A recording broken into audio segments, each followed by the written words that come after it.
जालन्यामध्ये मराठा चळवळीतील नेते मनोज जरांगे पाटील यांनी काही दिवसापासून मराठा समाजाला प्रलंबित असणाऱ्या प्रश्नासंदर्भामध्ये आंदोलन छेडलं होतं। या आंदोलनामध्ये आज एक हिंसक वळण त्या ठिकाणी लागलं आणि दुपारच्या नंतर पोलिसांकडनं हे आंदोलन मिटवण्याकरिता चर्चा करण्याकरिता गेले असताना त्या ठिकाणी चर्चा असफल राहिली आणि ह्याचं उग्र रूप त्या ठिकाणी धारण केलं। मी याचा निषेध करतो। राज्याचे मुख्यमंत्री, राज्याचे गृहमंत्री, राज्याचे उपमुख्यमंत्री यांना विनंती करतो की आपण यामध्ये सखोलपणे चौकशी करावी आणि जो अधिकारी वर्ग या सगळ्या अश्रुकांडाच्या नळकांड्या ह्याच्यासाठी जो काही जबाबदार आहे त्यांच्यावरती कारवाई त्या ठिकाणी करावी। मनोज जरांगे पाटील यांनी राज्याचे मुख्यमंत्री आदरणीय एकनाथ शिंदे साहेबांशी या ठिकाणी चर्चा केली होती।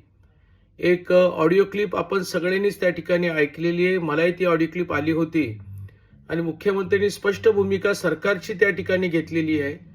मुख्यमंत्री मराठा समाजाच्या पाठीशी आहे हे सभागृहामध्ये वेगवेगळ्या निर्णयामधून आपण त्या ठिकाणी पाहायला मिळालं। एकनाथ शिंदे हे सामान्य गरीब घरातून आल्यानंतर त्यांनी ज्या पद्धतीनं राज्याच्या राजकारणामध्ये काम केलं आणि त्या माध्यमातून आज मुख्यमंत्री म्हणून आहेत, सभागृहामध्ये येताच त्यांनी मराठा समाजाच्या सुपर न्यूमरिकल म्हणून 2,500 ते 3,000 लोकांची जी मुलं MPSC मध्ये पास झाली होती ती सर्व मुलांना या ठिकाणी कामावर घेण्याचा एक धोरणात्मक निर्णय त्या ठिकाणी घेतला। राज्याचे मुख्यमंत्री म्हणून देवेंद्र फडणवीस साहेब असताना मराठा समाजाला आरक्षण देण्याचा एक ऐतिहासिक निर्णय त्यांनी त्या ठिकाणी केला। जोपर्यंत ते राज्याचे मुख्यमंत्री म्हणून होते तोपर्यंत आरक्षण हायकोर्टामध्ये त्यांनी टिकवलं, सुप्रीम कोर्टामध्ये त्यांनी त्या ठिकाणी टिकवलं।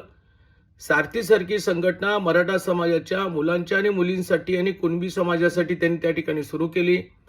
अण्णासाहेब आर्थिक विकास महामंडळाच्या माध्यमातून मराठा उद्योजक होण्यासाठी त्यांनी फार मोठे निर्णय त्या ठिकाणी घेतले। त्याचबरोबर वसतिगृह व्हावं आणि वसतिगृहाबरोबर मराठा समाजाच्या मुलांना शिष्यवृत्ती देण्याचा निर्णय त्यांनी त्या ठिकाणी घेतला।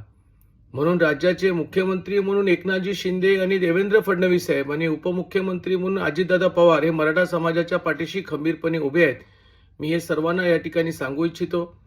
महाविकास आघाडीचं एक रंग आज पाहायला मिळालं। राज्याचे मुख्यमंत्री म्हणून उद्धवजी ठाकरे यांनी मराठा समाजासमोर फक्त पोकळ आश्वासनं त्या ठिकाणी दिली, हे उभ्या महाराष्ट्राने पाहिलेलं आहे। उद्धव ठाकरेंच्या नेतृत्वाखाली जे महाविकास आघाडी चालत होतं त्या महाविकास आघाडीमध्ये उपसमितीचे अध्यक्ष अशोकराव चव्हाण यांचे काहीच कर्तृत्व या आम्हाला दिसलं नाही।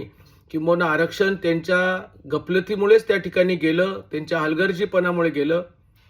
राष्ट्रवादीचे नेते आदरणीय शरदचंद्रजी पवार साहेबांचे एक वक्तव्य मी आज या ठिकाणी पाहिलं, परंतु कोरोनाच्या नंतर ज्या वेळेला सगळ्या व्यवसाय सुरू झालं होतं त्यावेळेला या व्यवसायाच्या हॉटेल इंडस्ट्रीचे एक शिष्टमंडळ त्याच दरम्यान आरक्षण सुप्रीम कोर्टामध्ये गेल्यानंतर त्या दरम्यान ते शिष्टमंडळ घेऊन त्या ठिकाणी मुख्यमंत्री उद्धवजी ठाकरेंना भेटले, परंतु मराठा समाजाच्या आरक्षण हे सुप्रीम कोर्टात नाकारल्यानंतर बाकीच्या सगळ्या कारवाई योग्य करा हे सांगण्याचं धाडस आदरणीय शरद पवार साहेबांनी त्या ठिकाणी दाखवलं नाही।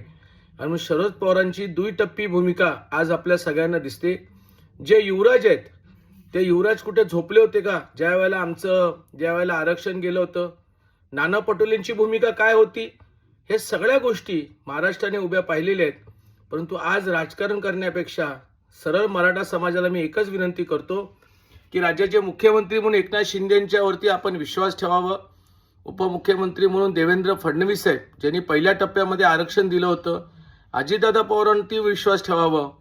जे आंदोलन आपण करत आहात त्या आंदोलन शांततेच्या मार्गाने होणं फार गरजेचं आहे, कारण ही सगळे केसेस आता सुप्रीम कोर्टामध्ये क्युरिटी पिटिशनला त्या ठिकाणी दाखल झालेले आहेत। लवकरच त्याचा निर्णय येईल आणि निर्णय आल्यानंतर आपल्या मराठा समितीचे अध्यक्ष चंद्रकांत दादा यांच्याच उपसमितीच्या माध्यमातून चांगला धोरणात्मक निर्णय त्या ठिकाणी घेण्यात येईल। शांततेने आपण आपलं शांततेमध्ये राहावं एवढीच माझी आपल्या विनंती आहे। आपल्या भावना आपण समजून घेतलेल्या आहेत। मी आरक्षण गेल्यानंतर ज्या पद्धतीने माझे राग व्यक्त केला होता तो मलाही या ठिकाणी लक्षात आहे, परंतु आपण विश्वास ठेवा मराठा समाजाला आरक्षण आदरणीय एकनाथ शिंदेंच्या नेतृत्वाखाली आदरणीय देवेंद्र फडणवीस साहेब आणि अजितदादा पवार हे नक्की आपल्याला देतील।